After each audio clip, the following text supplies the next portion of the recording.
Komisi Pemberantasan Korupsi KPK menetapkan Gubernur Banten Ratu Atut Khosyah sebagai tersangka dalam dugaan suap kepengurusan Pilkada Kabupaten Lebak di Mahkamah Konstitusi.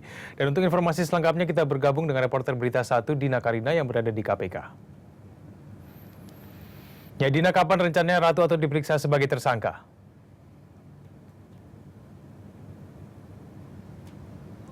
Ya, Kevin Egan, memang beberapa saat yang lalu baru saja Ketua KPK Abraham Samad menyatakan pengumuman tersangka terhadap Gubernur Banten yaitu Ratu Atut Khosyah. Atut dikenakan sebagai tersangka dalam 2 kasus sekaligus. Yang pertama adalah kasus suap sengketa Pilkada Lebak di Mahkamah Konstitusi, yang kemudian yang kedua adalah dugaan korupsi di pengadaan alat kesehatan di Provinsi Banten. Untuk kasus suap di sengketa Pilkada Lebak ini, KPK menyangkakan terhadap Atut yaitu pasal secara bersama-sama melakukan tindak pidana korupsi bersama dengan tersangka lain dalam kasus ini, yaitu adiknya Tubagus Hairiwardana serta seorang pengacara Susitur Andayani. Dan surat perintah penyidikan untuk kasus suap di sengketa Pilkada Lebak ini sudah ditandatangani oleh 5 pimpinan KPK pada hari Senin kemarin tanggal 16 Desember 2013.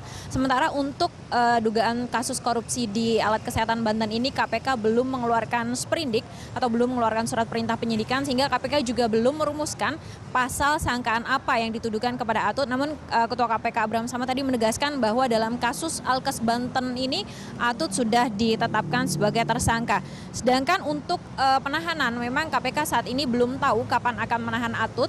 Semua itu tergantung dengan proses pemeriksaan, penyidikan, dan juga pemberkasan. Jika memang nanti sudah lebih dari 50%, maka Jumat ini Ratu Atut bisa langsung ditahan oleh KPK. Namun jika belum mencapai 50%, maka masih menunggu sampai proses pemberkasan itu selesai.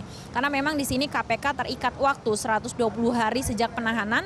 Tersangka sudah harus masuk ke penuntutan sehingga juga bisa masuk ke persidangan. Jika lebih dari itu, maka tersangka bisa bebas demi hukum. Untuk mengantisipasi hal itu, maka KPK tidak ingin terburu-buru menahan Ratu Atut, karena menurut Ketua KPK Abraham Samad, setiap tersangka yang sudah ditetapkan oleh KPK pasti akan ditahan.